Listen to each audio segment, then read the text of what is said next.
காங்கிரஸ் எங்கேருந்து வருது? மக்கள் இருந்தாங்க வருது. மாணவர்களும் காங்கிரஸ் தானே, மாணவர்களே பிஜேபி இருக்காங்கல்ல. அதனால காங்கிரஸ் மக்களா பிரிச்சு பார்க்க வேண்டிய அவசியம் இல்லை. மாணவர்கள் போராடினாங்க, 22 நாள் போராடினாங்க. அப்ப பிரதமர் மோடிக்கு தெரியாதா ஏன் தூக்கம் கலைஞ்சிச்சு 3 நாளைக்கு முன்னால? அதுக்கு 20 நாளா ஏன் மாணவர்களை பத்தி சிந்திக்கல? அவரு தர்ம பிரதான் ஒரு மந்திரி இருக்காரு இல்லையா, அவர் நேத்து மந்திரி ஆனவரா? அவர் எத்தனை வருஷமா மந்திரியா இருக்காரு? அப்ப இன்னைக்கு அவர் ரிசைன் பண்றாரு. இந்த 47 பேரை நீக்கணும்னு சொன்னீங்களே, இந்த 47 பேர் போன மாசம் அப்பாயின்மெண்ட் ஆனவங்களா? அவங்க போன மாசம் தான் இந்த தப்பு பண்ணாங்களா? இல்ல, இது தொடர்ந்து 10 ஆண்டுகளா நடக்குது. காங்கிரஸ் ஆட்சியெல்லாம் அதுக்கு முன்னாடி நடந்துச்சு, 17% தான். இன்னைக்கு 100க்கு 100% தப்பு நடந்துகிட்டே இருக்கு. 2024 குஜராத்ல 270க்கு 270 மார்க் எடுத்தாங்க. அன்னைக்கு இந்தியா முழுக்க அதிகமான MBBS சீட்டு அவங்களுக்கு தான் கிடைச்சிச்சு, குஜராத்துக்கு கிடைச்சு. அப்படி இருக்கும்போது அடுத்து அப்பவும் பிரச்சனை வந்துச்சு. அப்பயே இந்த மாதிரி மாணவர்கள் பிரச்சனை பத்தி சிந்திக்கல பிரதமர் மோடி. மாணவர்களுக்கு பாதிப்பு என்ன தெரியல. 11:30 மணிக்கு அப்பயும் ஒரு பேச வரல. அடுத்து 25 இதே மாதிரி பல பிரச்சனை போச்சு. அப்பயே அமைச்சரை நீக்கல. அப்பயே இந்த NTA கட்டமைப்பை மாத்தல. தம்பி புண்ணியவன் சொன்ன மாதிரி நீங்க ஒருத்தரை நீக்கிறீங்கன்னா அதிகாரியத்தை நீக்கிறீங்க, அந்த அதிகாரியை கொண்டு போய் ஒரு ப்ரொமோஷன் கொடுத்து வேற இடத்துல வச்சிடறீங்க. அந்த அதிகாரி மேல இந்த 10 வருஷமா எத்தனை லட்சக்கணக்கான பெற்றோர்கள், எத்தனை கோடிக்கணக்கான மாணவர்கள் பாதிக்கப்பட்டிருக்காங்க. நீங்க மொத்தமா சேர்த்துக்கிட்டா வருஷத்துக்கு சில லட்சம் இருக்கலாம். அப்ப இவ்வளவு பாதிப்புக்கு இந்த 10-12 வருஷமா நீங்க காரணமா இருந்திருக்கீங்க. அப்பெல்லாம் நீங்க இதுக்காண்டி எந்த முயற்சி எடுக்கல. இதை கட்டமைக்கணும்னு சொல்றீங்க NTA-வை. NTA-வை நீங்க கட்டமைக்க, அதாவது நேஷனல் டெஸ்டிங் ஏஜென்சியை. அப்ப நீங்க இவ்வளவு நாள என்ன பண்ணீங்க? அப்ப இவ்வளவு பாதிப்பு ஏற்படுத்த மக்களுடைய நிலைமை என்ன? சரி, எப்ப பண்ணீங்க நீங்க? சோனம் வாங்சுக் இருக்கார், கல்வியாளர் நிற்கிறார். அப்ப பிரச்சனை நாடு முழுக்கும் போகுது. அப்ப ஏதாவது ஒரு மந்திரி போய் பார்த்தாங்களா? அல்லது யாராவது போய் பார்த்தாங்களா? பார்க்கல. எப்ப இந்த பிரச்சனைக்கு ஒரு டர்னிங் பாயிண்ட் வருது? எதிர்க்கட்சி தலைவராக இருக்கக்கூடிய ராகுல் காந்தி அவங்களுக்கு எதிர்க்கட்சி தலைவரா, மாணவர்களுக்கு எதிர்க்கட்சி தலைவரா. எப்படி பிரதமர் எல்லாருக்கும் பிரதமரோ, அவர் போய் நேரம் என்ன செய்யறாரு? அங்கே போனா கூட அரசியல் ஆக்கணும்னு சொல்வீங்க. மாணவர்கிட்ட போய் நிக்கல, நேர பிரதமர் இல்லத்துக்கு போய் நின்றாரு. நின்றவனை ஏன் ஜிதேந்திர பிரசாத் வர்றாரு? 25 நாள் வராத மத்திய அமைச்சர் ஏன் நேரம் அங்கே வர்றாரு? அங்கே வாங்க பேசுவோம் ஏன் சொல்றீங்க?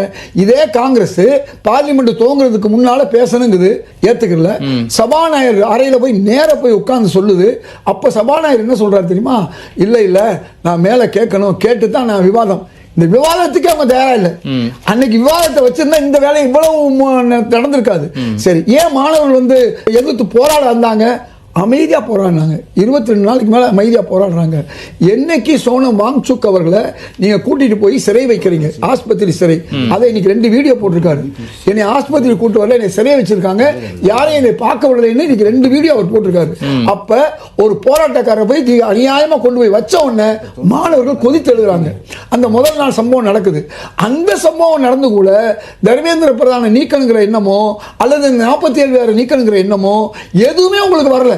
ஆனா எப்ப ராகுல் காந்தி அங்க போய் வந்த உடனே மந்திரி ஜிதேந்திர பிரசாத் நீங்க அனுப்புறீங்க. அரசியல் கட்சிகளுக்கு வேலையை அரசியல் செய்யறதுதான், புரிஞ்சுக்குங்க.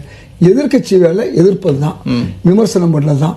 இந்த இத்தனை வருஷமா நடந்த இவ்வளவு கொடுமைகளையும் அமைச்சர் நீங்க மட்டும் பத்தாது, இன்னும் நீங்க என்ன செய்யணுங்கிற வேலை இருக்குது. ராகுல் காந்தி இன்னைக்கு நேற்று பேசல. 2019 தமிழ்நாடு தேர்தலுக்கு வந்தாரு, 2021 தேர்தலுக்கு வந்தாரு. மாநிலங்கள் விரும்புகின்ற வழிதான் நீட் இருக்கும், இல்லைன்னா வேணான்றாரு. தமிழ்நாட்டு ஆட்சியை பிடிச்ச உடனே நாம நீட்டை விளக்குவோம்னு சொன்னாரு. நாங்க ஆட்சிக்கு வந்த உடனே, யார் ஆட்சிக்கு வந்த உடனே? காங்கிரஸ் ஆட்சிக்கு வந்த உடனே. அதுதான் 24 அதான் சொன்னாரு. ஏன் சொன்னாரு? அதாவது காங்கிரஸ் ஆட்சி தான் நீத்து கொண்டு வந்தது. கொண்டு வரும்போது எப்படி கொண்டு வந்துச்சு? எந்த மாநிலம் விரும்பலையோ அந்த மாநிலத்துக்கு இல்லைன்னு சொன்னாங்க.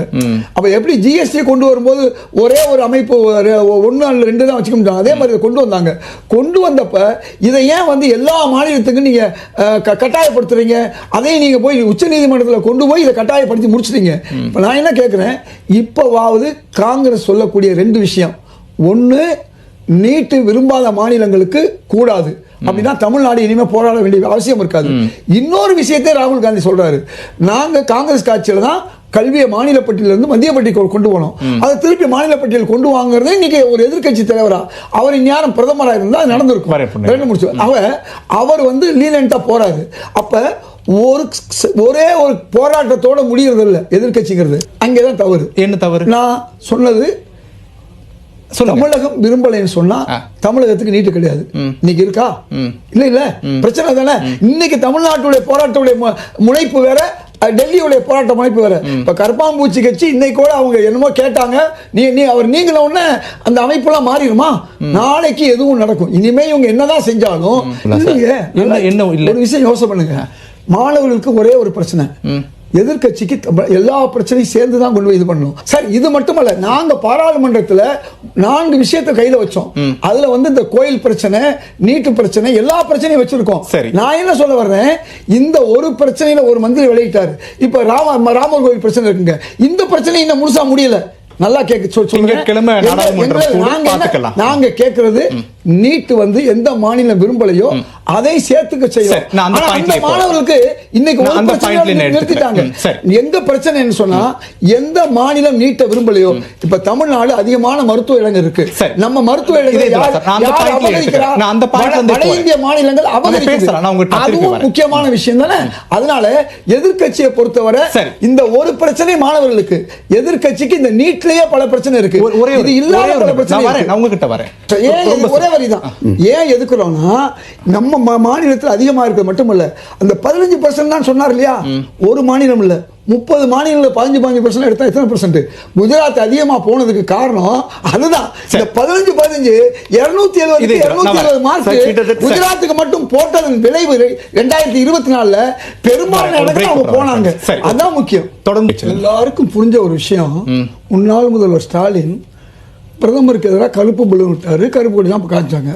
பிரதமர் ஒரு முதல்வர் ஆகும்போது வெண்கொடை போய் நின்றாரு. யாராவது கேட்பாங்க முடியுமா? அவரோட கலந்துக்கிட்டார் பல நிகழ்ச்சியில். அதே மாதிரி தாவேக ஆட்சி வந்ததுனால ரயில்வே டிராக்ல போய் மாணவர்கள் ஊர்வலத்துக்கு போனால் தடுக்க தான் செய்வாங்க. நடைபாதையில் மக்களுக்கு பிரச்சனை வரும்போது தடுக்க, அது காவல்துறை ரொட்டீனா செய்ய. முதல்வர் விஜய் அந்த போராட்டத்தை ஆதரிக்கல, கைதத்தான் எடுத்தாரு. அந்த போராட்டம் நீங்க சொல்ற மாதிரி அந்த இடம் தவறான இடம் தான். அந்த தவறான இடத்துல போராடுறதுனாலதான் கைது செய்யப்படுறாங்க. நல்லா புரிஞ்சுக்குங்க. இங்கே மாதிரி தவறான இடத்துல போனாலும் கைது செய்யப்படுவாங்க. அங்கே ஒரு ரிசல்ட் கிடைச்சிச்சு. என்ன ரிசல்ட் கிடைச்சிச்சு? மத்திய அமைச்சர் நேரம் பார்த்தாரு, நாளைக்கு பார்லிமெண்ட்ல விவாதம் பண்ணலாம்டாரு.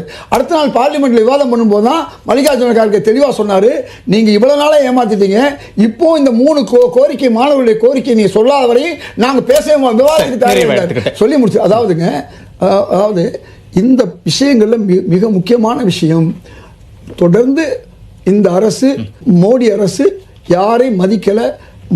இந்த ஒரு விஷயத்துல மதிச்சா கூட இது நடக்குமா இல்லையா? நாளைக்கு இந்த மாணவர்களுக்கு பணம் கொடுப்பதிலையோ, அதே மாதிரி இந்த வழக்கு போடுறது எப்படி சொல்லிருக்காங்க தெரியுமா? மாணவர்கள் மீதும் போராட்டக்காரர்கள் சொல்லல, மாணவர்கள் மீதும் காக்ரோச் பார்ட்டி நிர்வாகிகள் மீது தான் சொல்லிருக்காங்க. அங்க போராடியது பலர். அப்ப நான் நினைக்கிறேன் நீட்டு